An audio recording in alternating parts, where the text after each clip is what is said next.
Welcome to Hamilton Works. I'm your host, Lutchin, and we're going to be talking about a very important topic today called food processing.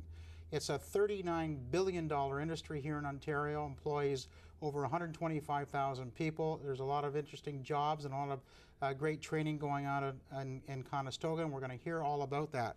And our guests are Luis Garcia, the Chair, Institute of the Food Processing Technology for Conestoga College, and Steve Peters, Executive Director of the Alliance of Ontario Food Processors. Thank you, gentlemen. Thanks for having us. Thank you for having us here. Pleasure to have you. Steve, let's talk a little bit about the impact of food processing here in Ontario. I don't think we probably appreciate all of the back-end stuff that goes into the front-end food that we see in our grocery stores. Well, you know, a lot, Al, is people make the assumption that this economy in Ontario runs on four wheels. And yes, the auto industry is important, but there's a very important engine to the Ontario economy, and it's food and beverage manufacturing or processing. And that, you know, the industry is a very important link. The industry is the link from the farmer's gate, I like to say, to your plate. And in between, 3,000 different businesses in Ontario and 126,000 people employed in this industry, very significant part of the Ontario economy. And I think another aspect of the importance of the Ontario economy is the role that the industry plays in linking with farmers. The agricultural community in Ontario, we're one of the most diverse agricultural provinces, and 65% of what is grown or produced here in Ontario has value added to it right here in our own backyard. So it's a very significant and very important part of the economy of the province. Now, Steve, I know the Alliance has had a major role in developing a very unique training institute out tied in with Conestoga College. And I want to talk about that, Louise, because I understand that your training institute is like the first of its type in North America. It is really the only one of its kind in North America. We are the only ones that are delivering training to the plant floor employees for the food processing industry. We're a dedicated institution to meet that purpose and to try to meet the needs of the food processing industry regarding skilled workers. Now, tell us a little bit about the program, just for any viewers out there that might be interested in going into food processing, because this is like a 2-year certification program. We have several options, but the main focus of our institute is on a 2-year Ontario College diploma program called Food Processing Technician. On this program, we train our students to operate highly automated, modern equipment, and we also complement the program with other attributes. So students will have very good communication skills. They will have been trained on teamwork and leadership, and they will also know about line efficiencies and productivity. Many of those aspects are important to any manufacturing business. Now, you just, I understand, is like literally you've got your first cohort of students going through this semester. Roughly where are they coming from the Ontario community? Well, right now they're mostly coming from the Kitchener-Waterloo, Guelph area. We do have some international students as well, but our vision for the future is that the Institute of Food Processing Technology, or IFPT, will become the place to go to for training in Canada. As I was saying, there is no other similar organization in North America, so we think that we will be getting students from all over the country in the next few years. And you were saying that these are very good paying jobs too once graduates come out. Yes, they are.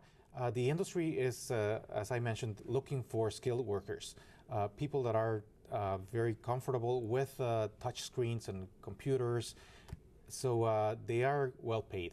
What we are offering our students is that when they graduate, they will be getting jobs that will get rates of between $15 and $25 an hour.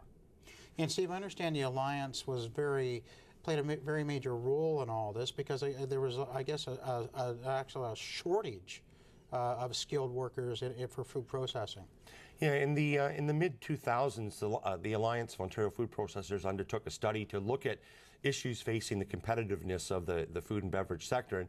And one of the areas that was identified, particularly speaking with management officials, was that access to skilled labor. And one of our members, Craig Richardson, who operates a company called Grand River Foods, Craig identified it very clearly.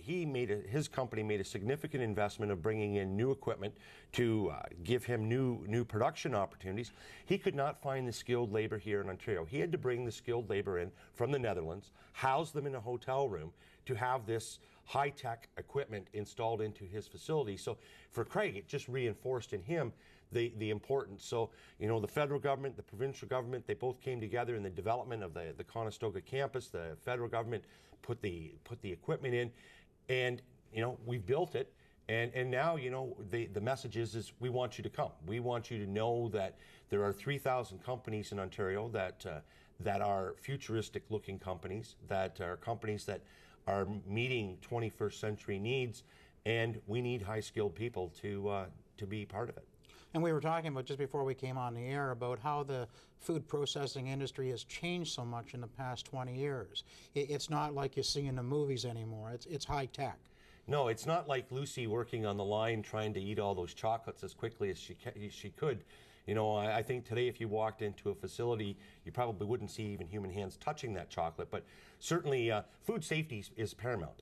You know, we've seen just recently experiences where food safety has broken down.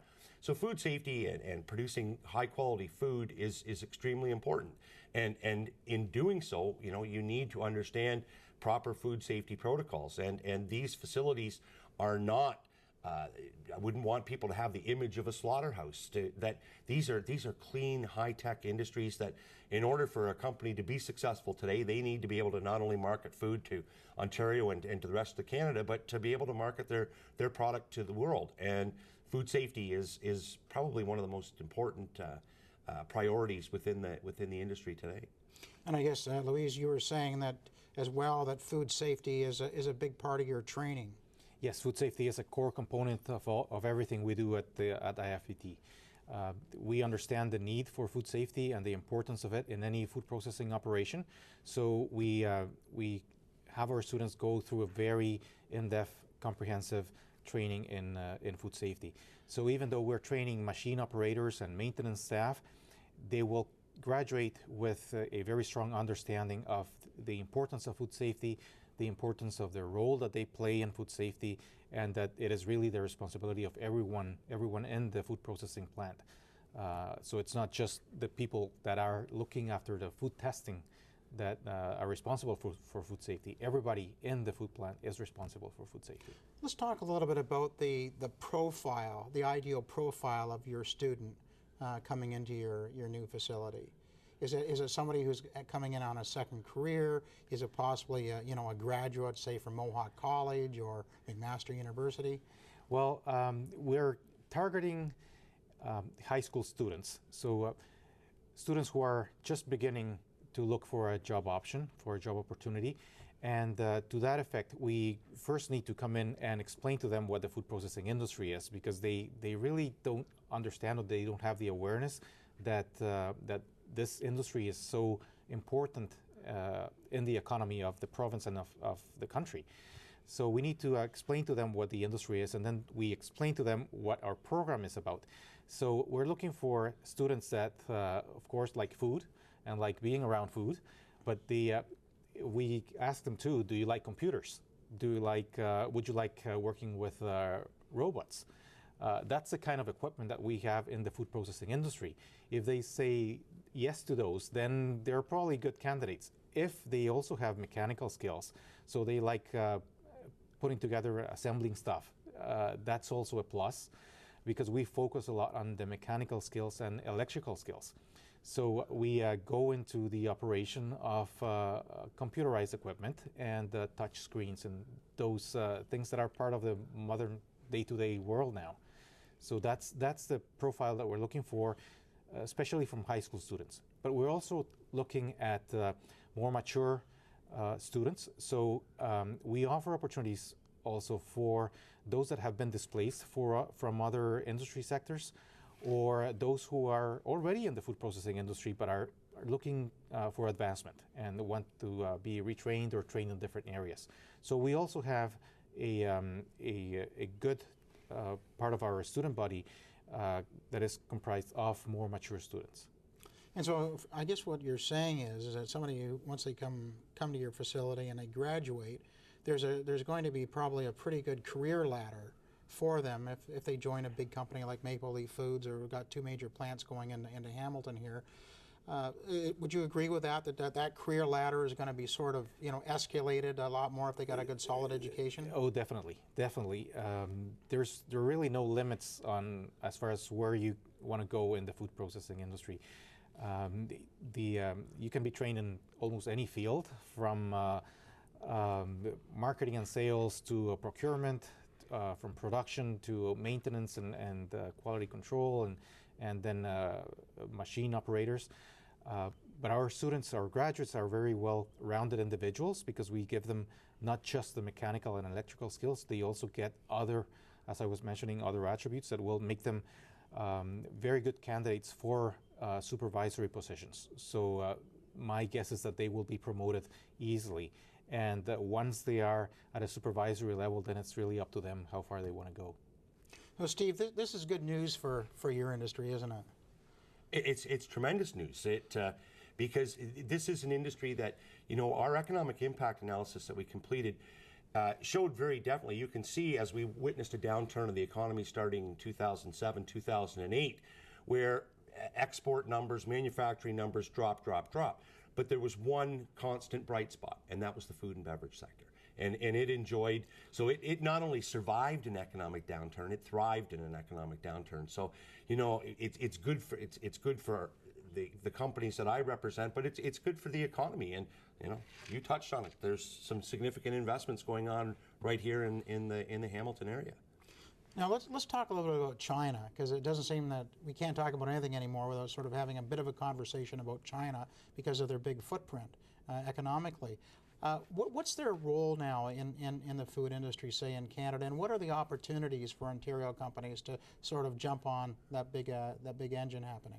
Well, I think all one has to do is go into their local grocery store and start to read labels and look where products come from. And I think one of the things that we need to take advantage of is finding ways to displace some of that product that is coming into Canada, and finding a way to, and which ultimately is going to give opportunities for Canadians. And whether that is in fruits and in vegetables or other products, there's some tremendous opportunity.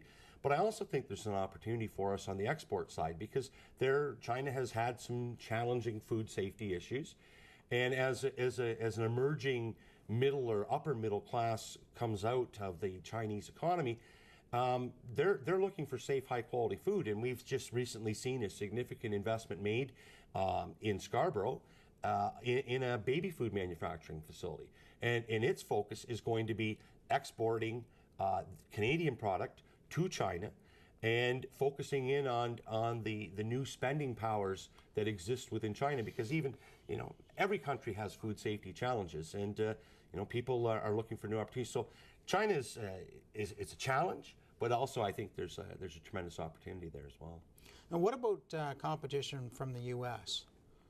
Well, so many of our markets are so integrated right now, and the U.S. is still our number one customer. 85% of what's produced and manufactured here in Ontario is going stateside right now. Many of the companies have operations both in, use Maple Leaf Foods as an example. Maple Leaf Foods has a significant presence not only here in Canada but in the United States. And so, the U.S. has been our number one customer. The dollar has certainly played a factor. And in causing some competitive issues for Canadian companies and Ontario companies particularly. But at the same time, as we look to new markets, yes, the Americans are always going to be important, but we have a tremendous opportunity to feed other parts of the world and take advantage of good health, good food safety records, and a good wide variety of product that we can add value to right here. Yeah, and I think it's good for consumers to, as you say, when they're shopping, to look at those labels and support Ontario-based and Canadian-based businesses. I'm a firm believer in that. I always have been of buy local, buy Ontario, buy Canadian, and we enjoy tremendous buying power as consumers. We also enjoy the cheapest food costs in the world. We spend less than 10%, or just approximately 10% of our disposable income on food. But we're also, and there's challenges. We're eating out more. We're not eating at home like we used to. We're also one of the biggest wasters of food in the world. There's a recent study that has just been completed by the George Morris Centre in Guelph that shows we as Canadians waste a tremendous amount of food. But the power that consumers have of being able to go into their local grocery store and saying, you know, I want a product, but I want a product that's made and produced here in Ontario. Maybe you might have to pay a little more for that, but you know what? If we're going to help to support our local economy and our Ontario economy, our pocketbook is a good way to do it. Louise, in terms of your training, just tying in with what Steve's talking about, what's your ultimate class size going to be? Are you looking at, like, what's the maximum you could do? Well, we're looking at having small class sizes, so we're looking at cohorts of 20 to 24 students, but we can accommodate several sections of those of that size in a year. So we're looking at 50 to 75 students per year on the full-time food processing technician program. Have you had very many calls from other countries about what you're doing? And yes, we've been able to position our IFPT very much on the virtual world, and I've had calls from different countries. I've had calls from different universities in the United States, and we have a very good working relationship with Food Valley, which is one of the best renowned food clusters in the world. They are located in the Netherlands, and in fact we're currently setting up a workshop on innovation for the food processing industry. It's happening on November 29th, and they are coming down to Mississauga to share their experience with our food industry, with government and academia. So yes, we are getting calls from different educational organizations and industry as well. And what I get most of the calls about is how to hire our graduates. And that just reflects the need for skilled workers. We don't have any graduates yet. The first graduates started in September of 2011, and they will be graduating this coming December. But the industry is already looking for them. They are desperate to hire qualified, good employees for their operations. Louise and Steve, thank you so much for coming in. Thank you. It's just a total enlightening discussion and conversation, and wish you both well. Thank you, Al. It's a pleasure to have been here. In our next segment, we're going to be talking about career transition and lifestyle, and possibly even retirement after you've been in the food processing industry. More on Cable 14 right after this.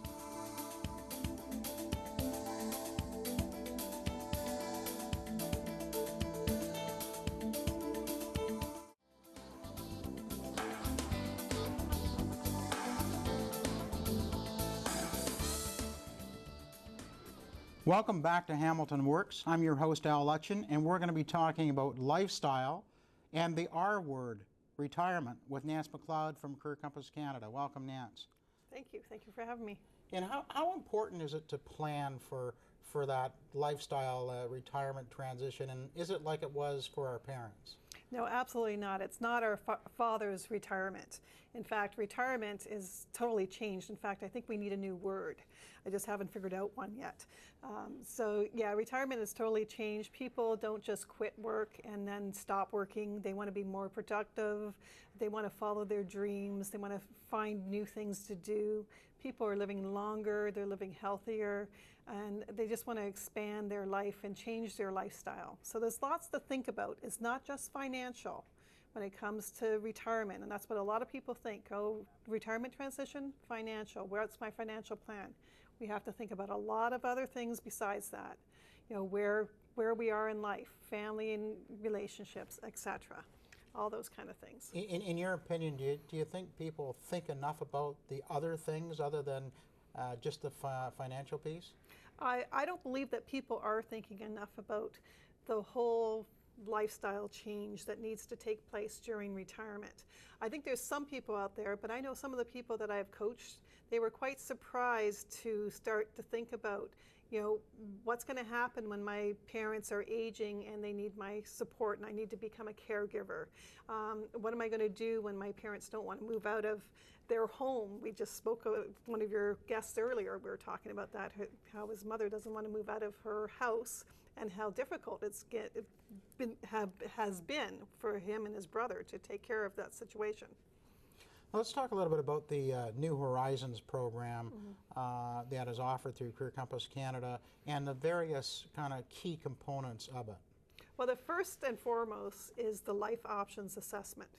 That assessment helps us to go through, helps myself as the coach and the person I'm working with to kind of go through all the different options that we have in life, all the different aspects of what what retirement transition really is, and where they need help, where they need support, and where they're actually already doing everything right.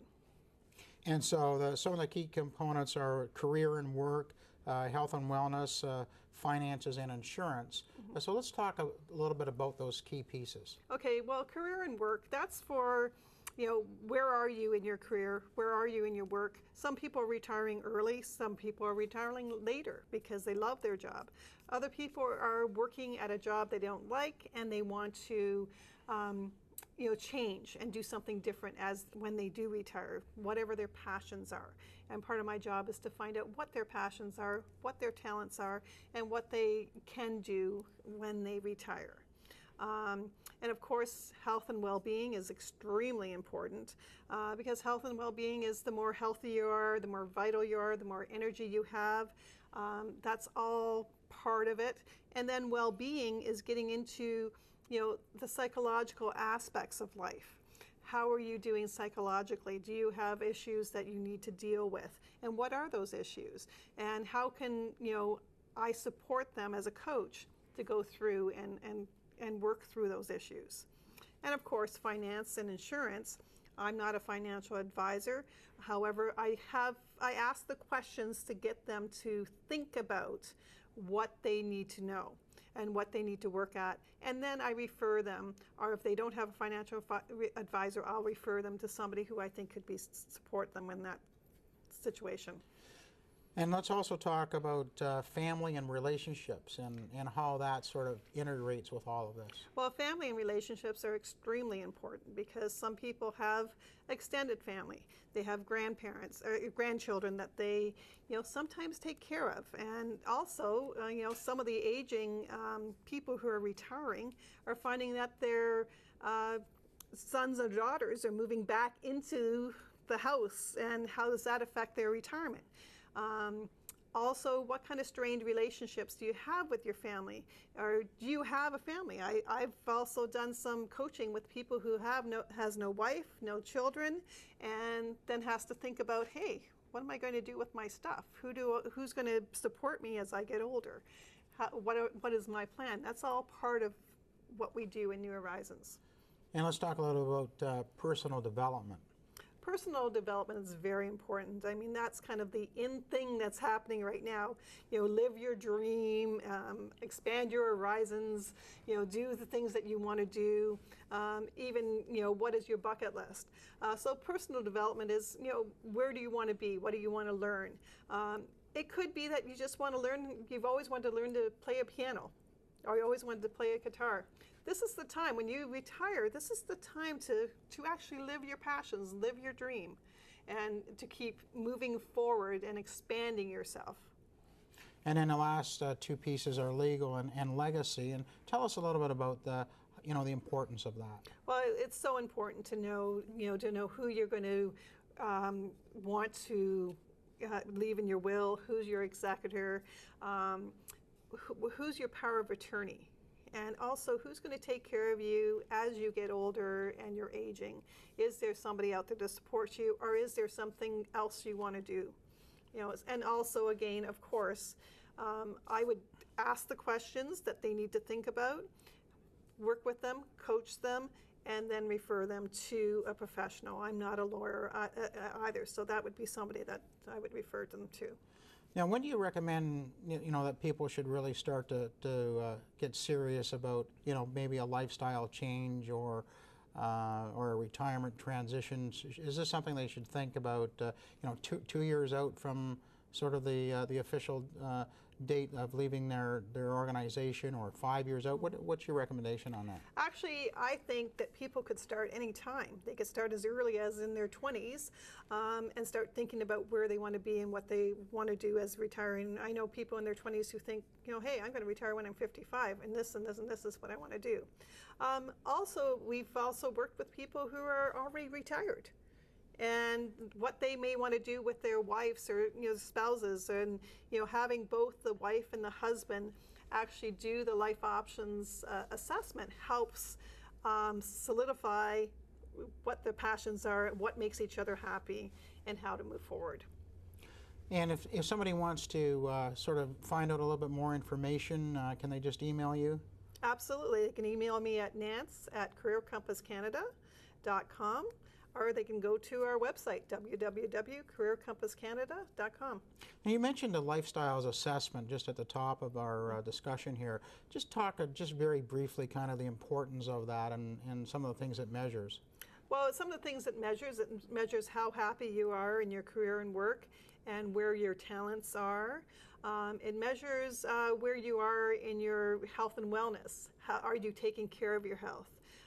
You'll find that, I mean, now they say 60 is the new 40. So if that's the case, people are, living longer and they're becoming more healthy and taking control of their health. What are your health attitudes? So that's all part of that.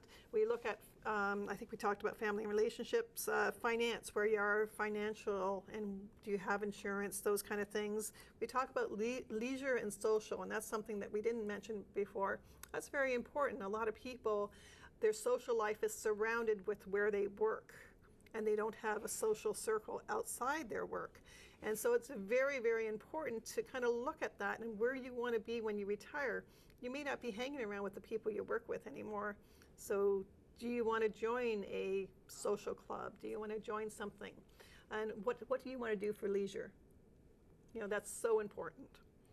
Well, that's some great food for thought for anyone who's thinking about doing a retirement transition and or a lifestyle change. So thank you very much. Thank you.